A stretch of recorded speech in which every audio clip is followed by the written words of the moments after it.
Collector કચેરી ખાતે પહોંચ્યા, જ્યાં તેમણે 18 અરજદારોને ભારતીય નાગરિકતાનું પ્રમાણપત્ર આપ્યું. મહત્વનું છે કે વર્ષ 2001 થી 2024 સુધી કુલ 1168 લોકોને ભારતીય નાગરિકતા પ્રમાણપત્ર આપવામાં આવ્યા.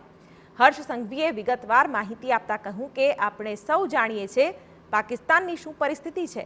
બળજબરીથી ધર્મ પરિવર્તન થઈ રહ્યા છે. હિન્દુ, બૌદ્ધ, જૈન સહિતના લોકોની સંખ્યામાં ઘટાડો થઈ રહ્યો છે. પરંતુ ભારતમાં CAA લાગુ થતાં હવે એ તમામ લોકોએ ચિંતા કરવાની જરૂર નથી.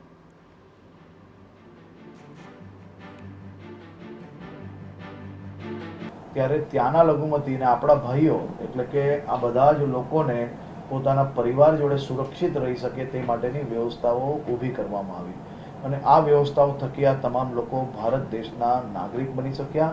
હવે એમના બાળકો બી સરકારી નોકરી, ખાસ કરીને ઇલેક્શન કાર્ડ બી એ લોકો પ્રાપ્ત કરી શકે. ભવિષ્યની અંદર બધી જ વ્યવસ્થાઓની અંદર એ લોકો ભાગ લઈ શકે. તે માટે ખાસ કરીને તમામ જિલ્લા વહીવટીતંત્ર દ્વારા જે પ્રકારે કામગીરી કરવામાં આવી છે તે બદલ હું સૌને અભિનંદન આપું છું. આ સર્ટિફિકેટ એ સરકાર અને સ્થળાંતરિત નાગરિક વચ્ચેના પારસ્પરિક વિશ્વાસ અને આદરનું પ્રતીક છે. એટલે હું એટલે જ એ લોકોને કહું છું કે આપ મુસ્કુરાઈએ, આજ સે આપ ભારત કે નાગરિક બને.